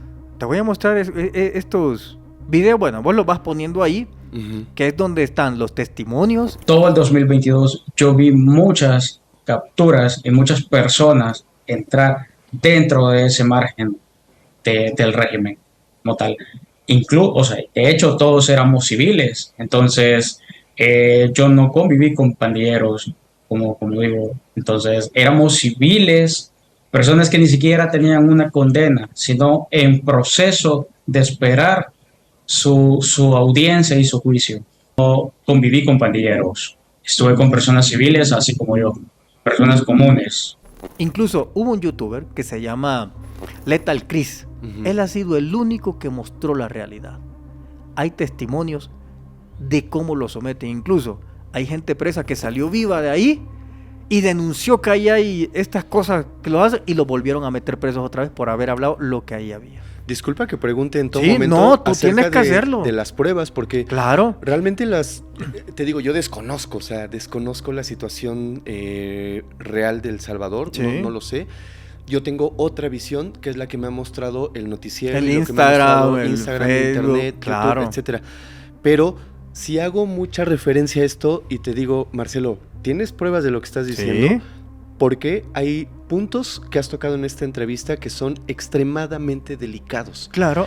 Yo, por mi parte, no estoy ni a favor ni en contra. Yo me mantengo imparcial, escucho y hago preguntas acerca de lo que tú estás diciendo. Pero repito, sin embargo, hay cosas muy fuertes que estás diciendo y es por lo mismo que te pregunto, ¿hay pruebas acerca de esto? ¿Hay pruebas acerca de aquello? Porque es importante sostener con evidencia, con prueba, lo Exacto. que estamos diciendo en algún momento, ¿no? Ahora. En el link, vamos a hacer una cosa. En los comentarios de este video, te voy a mandar los links de todas las investigaciones de Estados Unidos contra el gobierno de Bukele, okay. de las entrevistas. Entonces, perfecto. Cada tema que tocamos, usted televidente que usted no está viendo, váyase a los comentarios y va a encontrar cada cosa que yo digo, un link que no lo dice Marcelo Larín, no. Y si no es que lo ponemos ahí, quizás pongamos aquí los videos. Exacto. Aquí mismo, perfecto. Para que la gente los vaya viendo. Ahí usted lo puede ver, porque como le dije, yo soy una persona íntegra. Yo no voy a hablar nada que no sea verdad de Bukele. Nada, porque eso nunca me ha caracterizado. Ahora, Todo lo que te he dicho es con fundamentos periodísticos, notas del Departamento del Tesoro de Estados Unidos, entrevistas de los mismos pandilleros, audios de voz de los mismos funcionarios de Nayib Bukele, todo eso documentado. Es que esto no es algo, tal vez aquí, afuera, no lo sepan. ¿Por qué? Porque el gobierno de Bukele se encarga de aventar millones de dólares para que solo venda la idea de los pandilleros. O te hago una pregunta, ¿has tú sabido de una universidad grandísima que haya hecho Nayib? Hospitales del primer mundo, carreteras del primer mundo. ¿Qué cosa ha escuchado El Salvador que no sea eso? ujú, ¿Qué?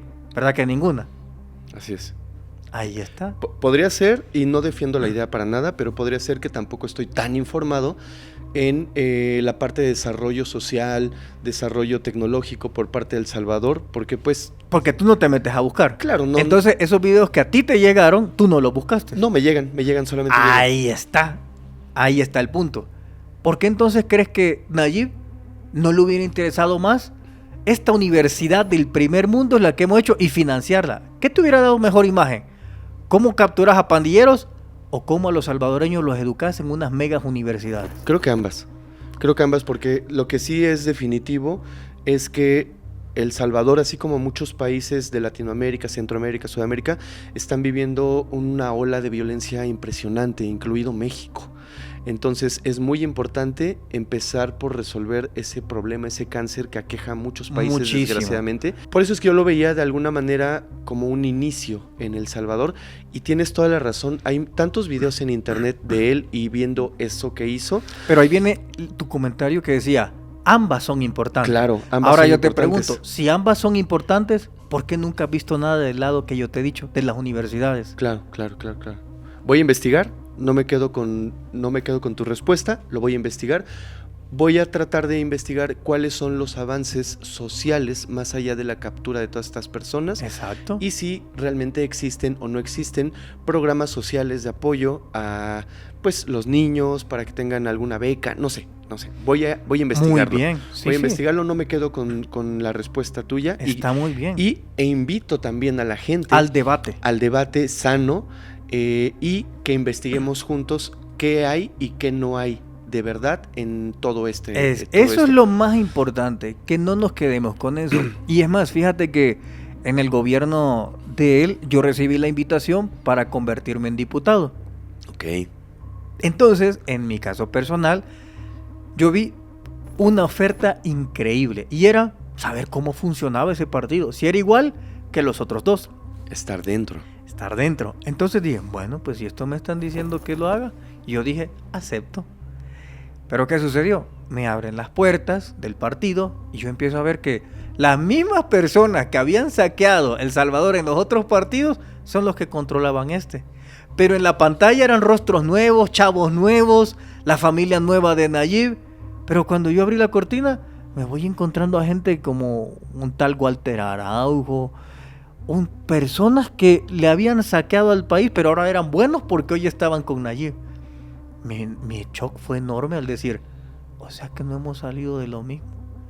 Ahí recibí la anagnóresis, que es cuando tú te enteras que el que era héroe no es héroe, es villano. Entonces comencé a decir ahí, no voten por mí. En mi campaña les decía, no voten por mí para diputado. Entonces sí te enlistaste en las filas del partido. Exacto, y competí, pero mi objetivo era saber quién controlaba eso. Vuelvo a mi misma pregunta. ¿Tenemos pruebas de ello? ¿Una foto? ¿Tenemos...? No, muchas fotos. Tuyas en campaña. Sí, no, es que yo hice campaña, pero virtualmente. Pero hay Sí, pero ahí no, están todavía ahí capturas de pantalla. Ahí se los voy a poner. Súper. Incluso en esas votaciones, fíjate que a pesar que yo les decía, no voten por mí, no lo ¿Y hagan. no era más fácil decir, desisto del puesto, ya no quiero... No, porque puedo entonces contender? te cerraban las puertas para saber cómo se controlaba todo. Ok. Si yo digo, ok, ya no quiero, ok, ya no vas a saber nada. Pero mientras tanto te tengan abiertas, yo vi cómo se manipulaban las votaciones. Cómo tú votabas por alguien y le parecía a otro el voto. ¿Cuánto les costó ese software? Las maquinitas incompetentes que tenía. Todo eso yo lo supe. Todo eso. Los demás nunca lo supieron. Uh-huh. Cuando yo ya me enteré de eso, digo, rayos, o sea, esto está heavy. Hasta el último día dije, no voten por mí, no lo hagan. Y aún así, fíjate, saqué 3,000 votos, 3,000 y con 3,900. Te lo voy a mandar el listado. Y sabes que quedé en la casilla número 25. En San Salvador, tú puedes ser diputado si quedas en la casilla 24. ¿Y sabes por qué me dejaron en la 25? Porque su idea era chantajearme y decirme, vaya, si no contas nada de lo que vistes, te ofrecemos la casilla 24 y vas directo a ser diputado. Fíjate. Y los que me ven en El Salvador saben que yo he mostrado los audios cuando funcionarios me decían, no te preocupes, vas a ser diputado, solo deja de hablar mal del partido. O sea, esas son pruebas que están allí. Yo capturé porque yo dije, estos tipos no me la van. Y la grabé todas las conversaciones donde me decían eso, que si yo me callaba no pasaba nada, porque iban a eliminar a uno que le debía al Estado. Entonces me dijo, lo eliminamos, entonces como vos sos el próximo de 25, 24, entras automática y sos diputado. Así fue. Pero como yo ya había cumplido mi objetivo, y era saber quiénes controlaban eso, eran los mismos con los que yo combatía en los otros partidos, pero ellos se ocultaban bajo la bandera de Nuevas Ideas, que es el partido político de Nayib, de la familia de él. Ahora, hay un punto de quiebre en esta historia. Por supuesto, existen fotos tuyas, y las estamos poniendo seguramente en este momento aquí, en campaña con el respaldo de Nayib Bukele. Exacto. ¿Cierto? Sí. Están ustedes dos ahí juntos. ¿Cuál es el momento de quiebre donde... Aquí van dos preguntas, por favor. El momento de quiebre donde tú y él se separan y dicen, o tú dices o él dice, no sé, ahorita me contarás tú, no más amistad, no más colaboraciones, no más nada. Esa es mi pregunta número 1. Y va de la mano de mi pregunta número 2. Una vez que se separan, a partir de ese momento, ¿tú has recibido alguna amenaza por parte del Estado o directamente por parte de él? Bueno, voy a comenzar con la primera. Favor. Fíjate que se da el punto de quiebre porque yo comienzo a cuestionar la falta de transparencia en el dinero. Él recibía dinero bajo reserva, no podías cuestionar. Pasaba el incidente del virus de China y se ocultaron quiénes son los que se fueron al otro mundo y no, eso bajo reserva. Todo empezó a ocultar. Vendió la idea que estaba construyendo el hospital más grande de Centroamérica, porque él siempre se vende así, el más grande de Centroamérica, lo más grande de América, siempre es así. Entonces, un hospital que no era hospital, es que antes era una industria de entretenimiento donde se hacían casas de espantos, cosas así, se llama Cifco. Entonces, él vendió la idea al mundo que ya estaba preparado con un mega hospital, y realmente no era así. Todos los salvadoreños sabíamos que no era verdad. Entonces comencé a decir, ¿cuál es la intención de de mentir? Claro, la intención de mentir era que quienes saben la verdad son los salvadoreños, los que no lo saben son los extranjeros. Entonces, su idea era agarrar terreno en el extranjero y que la gente comenzara a decir, quiero un Nayib Bukele en mi país, quiero uno así. Aquí lo hemos dicho. Tanto así que Nayib, su plan era extenderse a Costa Rica y tiene familia él donde fundaron un partido porque su idea es conquistar después Costa Rica. Es lo que te decía. Era macro, por eso él le interesaba engañar a los de afuera, porque adentro no los podía engañar. Claro. Por eso comenzó a vender todo ese tipo de cosas. Aquí se ha dicho, te digo, yo lo he visto en comentarios, lo he visto en videos que hablan sobre él, que hay mexicanos que piden un presidente como él acá, ¿no? Pero ese es punto y aparte, solo para hacer mención, claro, que sí hay gente que esas lo personas menciona. son víctimas de la publicidad de Nayib. Desde tu punto de vista. Ajá. Ok.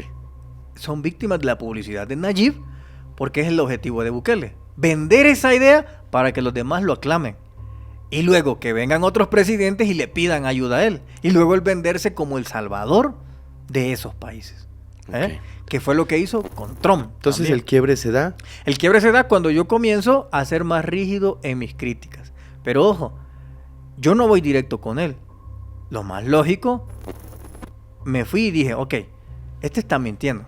Pero puede ser que él, siendo presidente, no se entere de todo, porque es imposible, decía yo, que no te enteres, no te enteres, bueno, puede que uno te engañe, tu que funcionario. Te absolutamente todos los movimientos que hacen tus funcionarios. Claro, hasta ahí yo dije, a lo mejor un funcionario le vio la cara de menso y lo engañó, y él, ante las cámaras, tuvo que decir eso.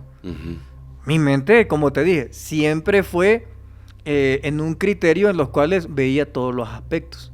Entonces dije, ok, esto es lo más probable que pasó. ¿Ok? Pero luego llega él con todos los diputados y controla la Asamblea Legislativa. Ese día que llega la Fiscalía, sus diputados que llegan al poder, ese mismo destituyen al fiscal y a todos los jueces y pone a su mejor amigo de fiscal y pone a sus mejores amigos en la sala. Que estos amigos son los que le violaron la Constitución para que él, mejor dicho, violara la Constitución y se reeligiera, porque en El Salvador solo se puede 5 años. Uh-huh. Pero como su sed de poder es grande, violó la Constitución para volver a tener otros 5 años, que son este nuevo periodo que él tiene. Okay. Entonces, llega su poder total y yo dije, antes le echaba la culpa que él no podía porque tenía diputados. Y yo dije, los diputados anteriores, pues sí, le ponen trabas, dije, ¿por qué? No quieren que este tipo se luzca o que tenga arrastre. Uh-huh. Yo mismo dije, me parece que Bukele debe de tener una mayoría de diputados que le permita gobernar. Entonces, ¿qué sucede? Se vende toda esa idea y la gente le da el voto de confianza a Bukele y le dicen a los otros partidos, no te necesitamos, queremos ver a Nayib en su máxima expresión. Hoy que ya no tenga que echarle la culpa a la Arena y al FMLN, que ya no tenga nada de eso, sino que hoy queremos que él no tenga obstáculos y desarrolle El Salvador como él dice que es en su plan. Eso fue lo que la gente pensó. Uh-huh. Y me parece justificable y hasta cierta manera estuvo bien buscar ese punto de decir, ya no le eches la culpa porque pasaban los otros partidos, esa ley no funciona porque el otro partido no puede, no quiere.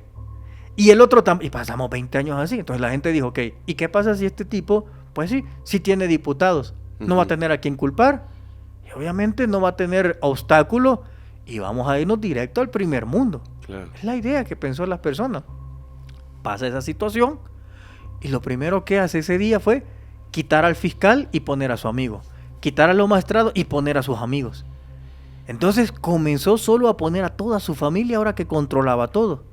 Pero está bien, hasta ese momento dije, bueno, el fiscal aquel era corrupto y este tal vez no lo va a hacer y va a investigar todo. Y el Nayib dio muestras de interés. Creó una comisión con la OEA, unas CICIES, para que esas CICIES investigara la corrupción de partidos políticos anteriores y la de él.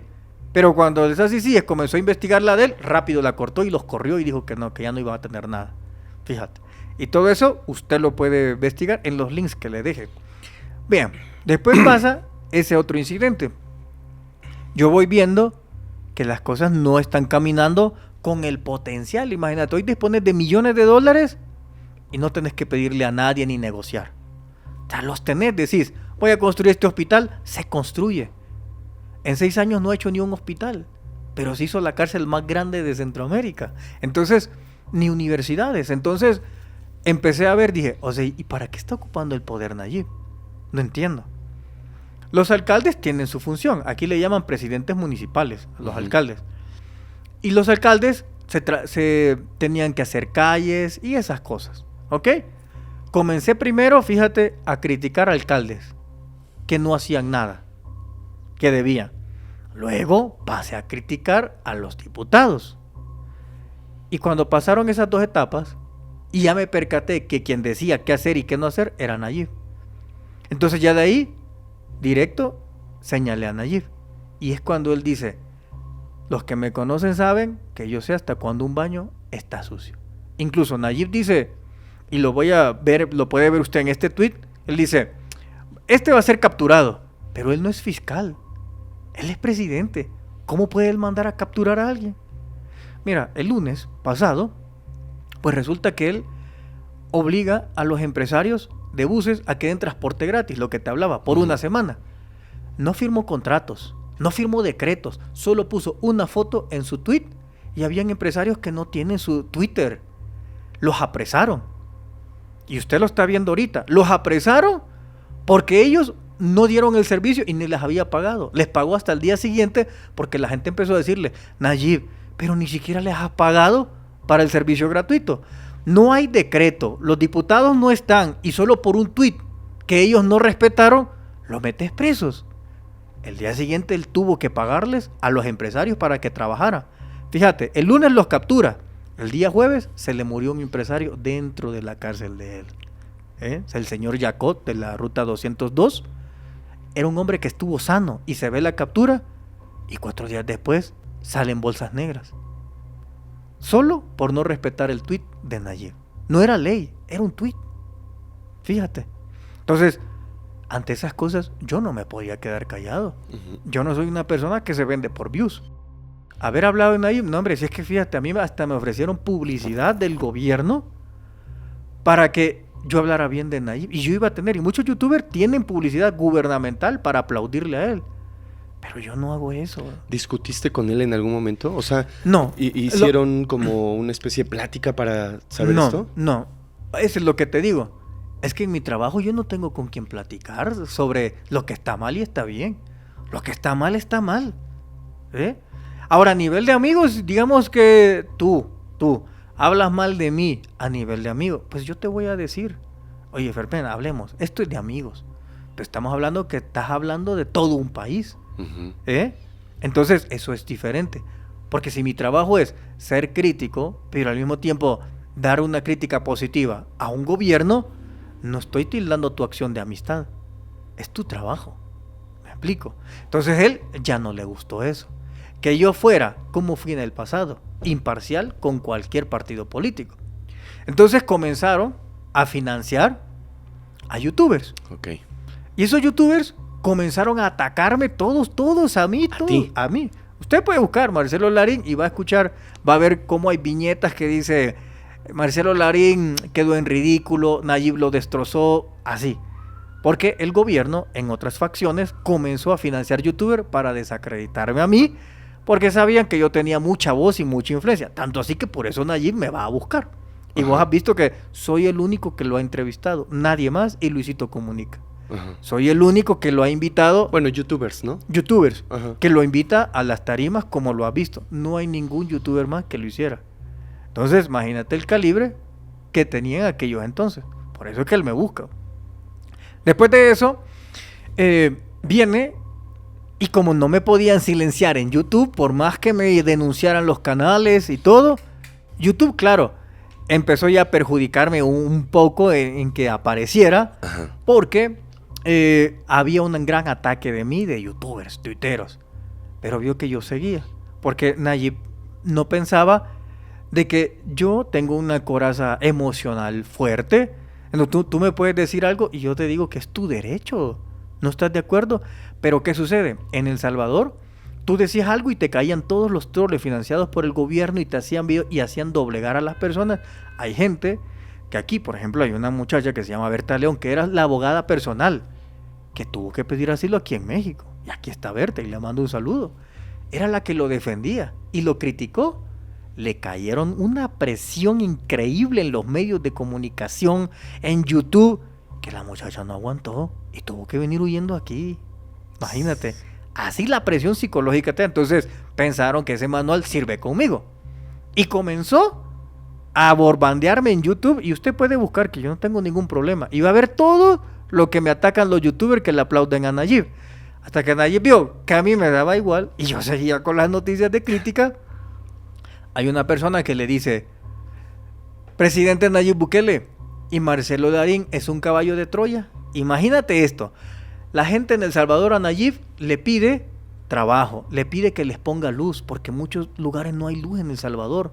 No tenemos agua potable todos los días. En la mera capital es racionada, solo lo tiene en la zona donde él vive, que lo puedes tener todos los días.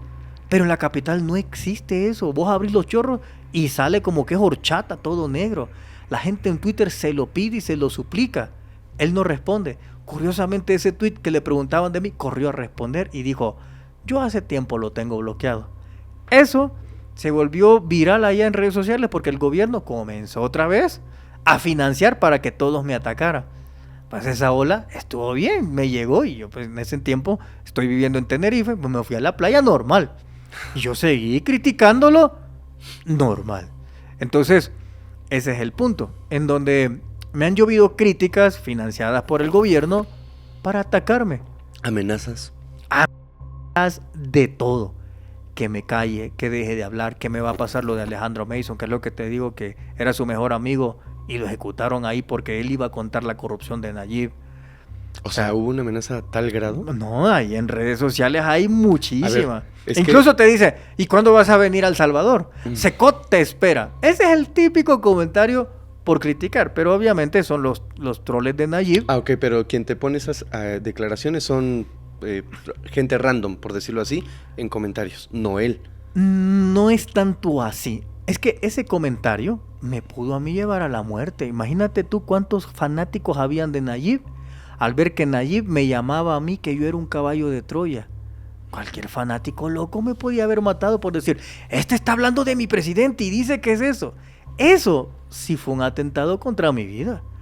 Porque Nayib tenía idiotizados a medio El Salvador que vos criticabas y todos te caía. Y haber dicho que yo era un caballo de Troya en su gobierno es que me podía llevar a la muerte.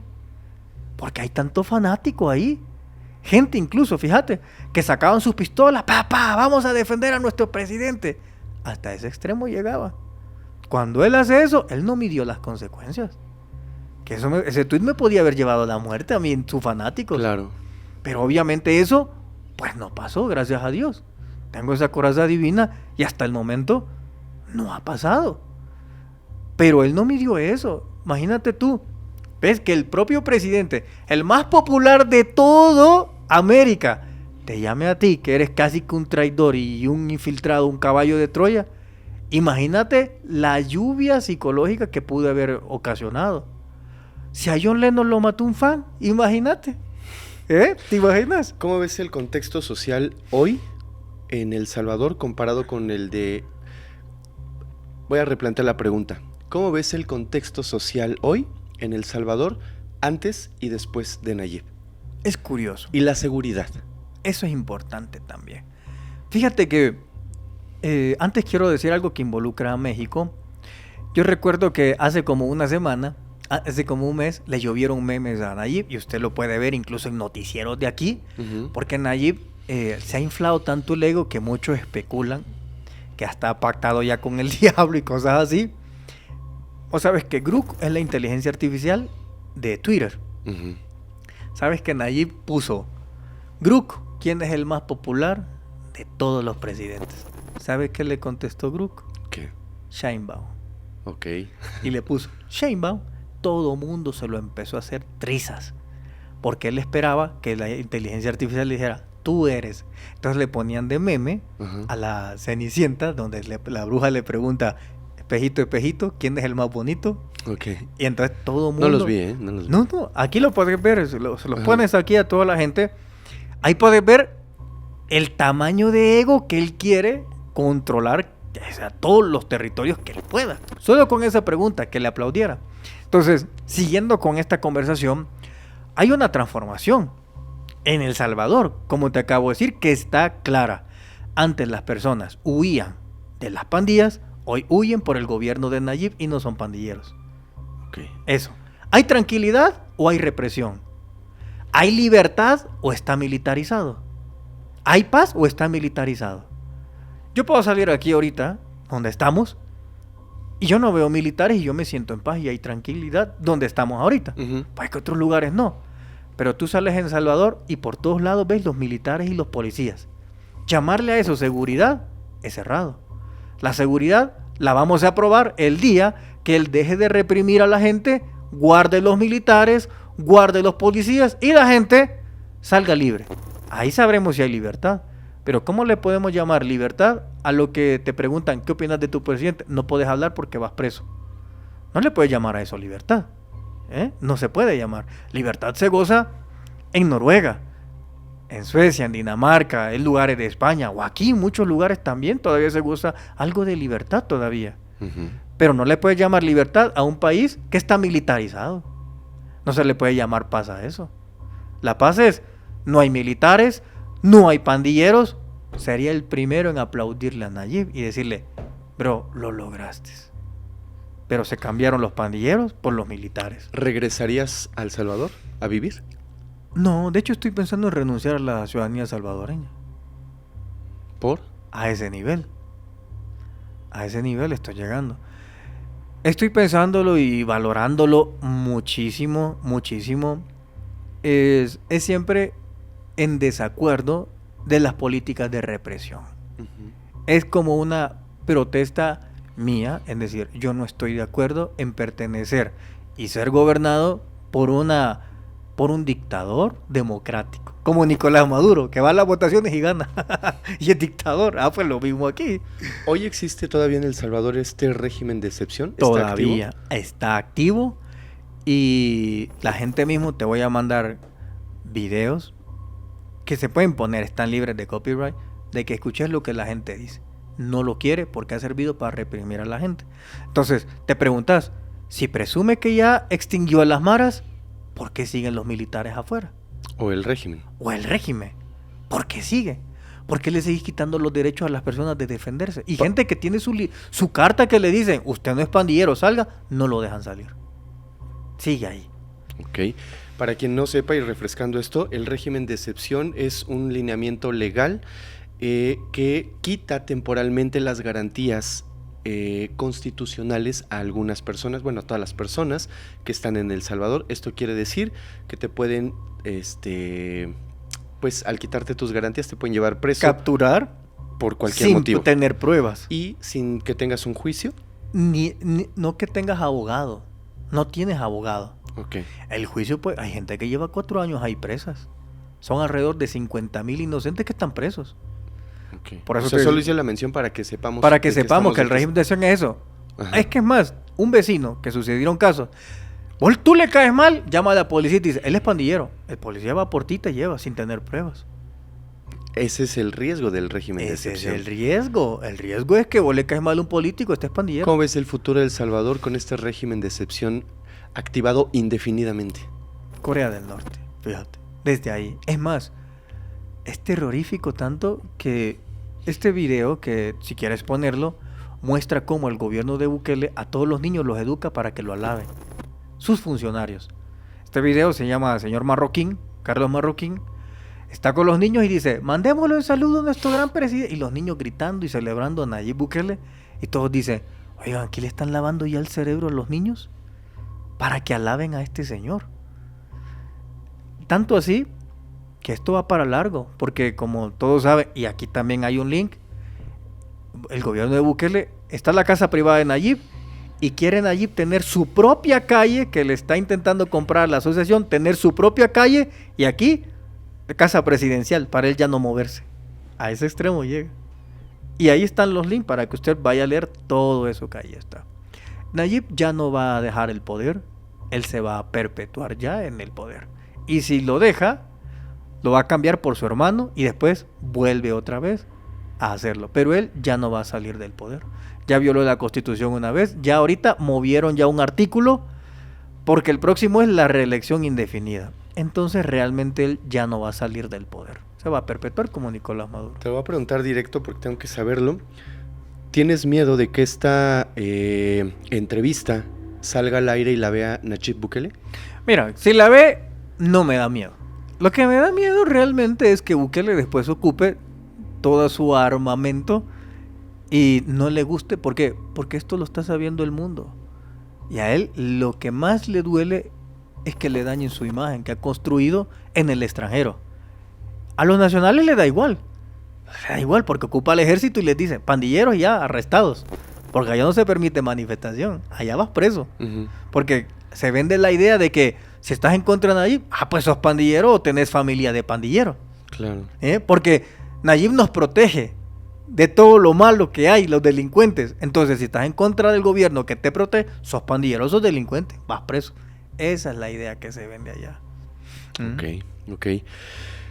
Pues ha sido una entrevista increíble, amigo. Quiero agradecerte.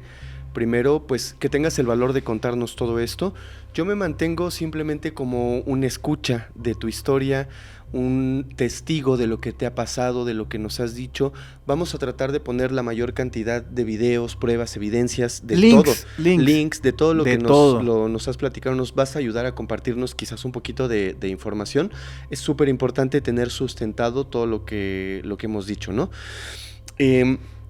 yo me mantengo pues al margen, me parece increíble, o sea, eso sí te lo puedo decir, me parece increíble todo lo que nos has contado el día de hoy, es impresionante. No es lo que ves en Instagram. No, claro, o sea, vemos muchas cosas en Instagram, en Facebook. No, me refiero a que no es cosa de noticias del Salvador que te salen en Instagram. Por eso, o sea, vemos cosas muy distintas. Puro secot. Vemos cosas distintas a lo que nos has contado. Y yo invito a todas las personas que nos están viendo que no se queden con tu versión. Que por supuesto. comenten, que comenten. No se queden con la versión de Marcelo, no se queden con la versión mía. Nosotros pues, somos imparciales, escuchamos, pero investiguen. O sea, investiguen si tienen dudas en algún punto que Marcelo dijo o no convergen con las ideas que él tiene.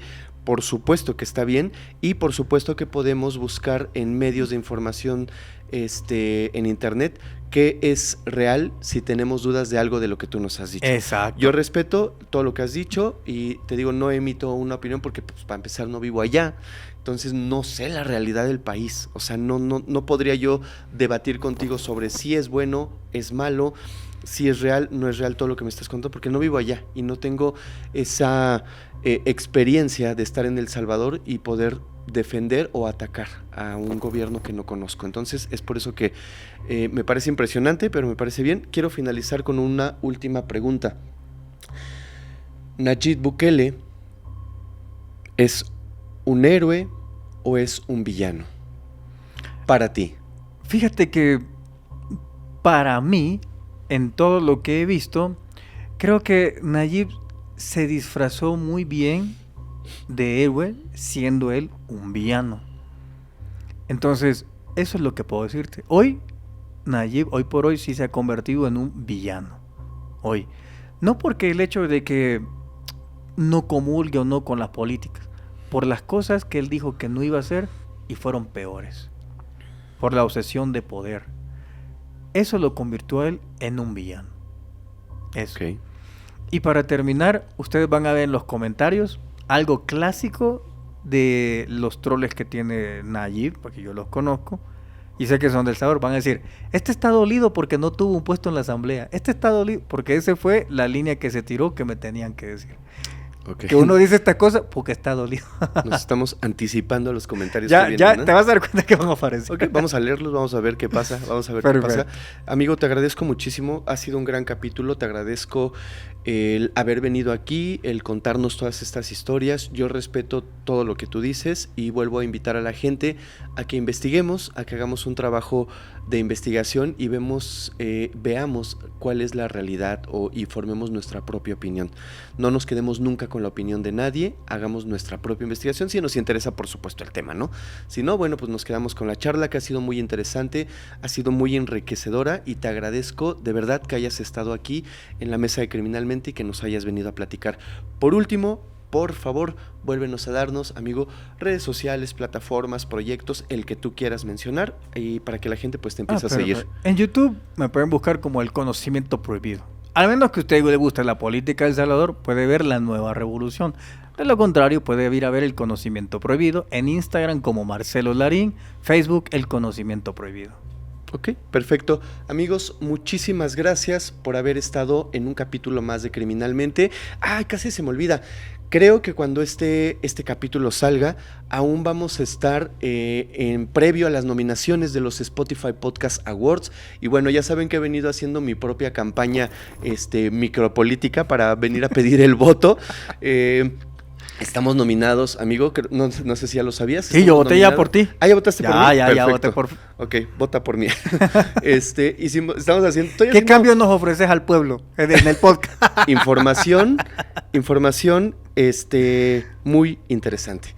Mira, están las nominaciones de los Spotify Podcast Awards y pues nos nominaron en la categoría de crimen o crimen real. Entonces yo los invito a que voten. Tenemos unos contendientes muy fuertes, tenemos contendientes de verdad, personas que hacen un contenido muy bueno. A mí me da gusto, yo no voy a hablar mal de las personas que están nominadas junto a mí, al contrario, los admiro, hacen un contenido excelente, son muy buenos en lo que hacen y me siento muy orgulloso de que Spotify nos haya puesto al nivel ahí de ellos, ¿no? Claro. O sea, me da mucho gusto, la verdad. Es que eso pasa, ¿sabes? Cuando uno, digamos en tu caso, estás nominado ante gente que tú admiras y decir, Claro. rayos, o sea, yo No, estoy no. con estos que yo los escucho. No, yo no voy a hablar mal de ellos, por el que contrario. yo los veía. Admiro su contenido. 2 de ellos han estado aquí en Criminalmente y han hecho unos grandes capítulos. O sea, nos han dado unos capítulos impresionantes y buenísimos. Entonces, yo los admiro y me da mucho gusto estar nominado junto a personas que, además de admirarlas, sé que sus podcasts, su contenido son buenos, son exitosos. Pero, aún así, yo les voy a pedir, si Voten ustedes por- quieren, voten por favor por Criminalmente. Es súper fácil, entran a Spotify, se van a la parte de los Spotify Podcast Awards, ahí le dan en el botoncito, eligen la categoría de crimen y ahí van a aparecer varias opciones. Ustedes le dan 3 votos para Criminalmente y le dan enviar. Y con eso ya están votando por nosotros. Nos ayuda mucho porque, a pesar de que yo admiro a estos creadores de contenido, pues también queremos ganar, también queremos estar dentro de la contienda. Es por eso que han visto que he hecho muchos, pues no muchas, pero sí he hecho dinámicas y todo eso, pues para incentivar al voto, porque también me emociona, no lo voy a negar. Pero bueno, ahí les dejo eso, si ustedes quieren votar, ahí estamos. Amigo, nuevamente, muchísimas gracias por haber estado aquí. Yo los invito a que pues nos sigan en redes sociales, plataformas, dejen su like, su comentario. Yo sé que este capítulo en especial va a ser muy comentado, va a ser muy visto y yo voy a estar leyendo personalmente todos sus comentarios porque quiero saber qué piensan acerca de todo esto que hoy Marcelo nos vino a contar, que me parece de verdad muy impresionante e información muy valiosa, pero también muy sensible. Nos vemos en un próximo capítulo de Criminalmente, donde juntos exploraremos las historias que merecen ser contadas. Gracias.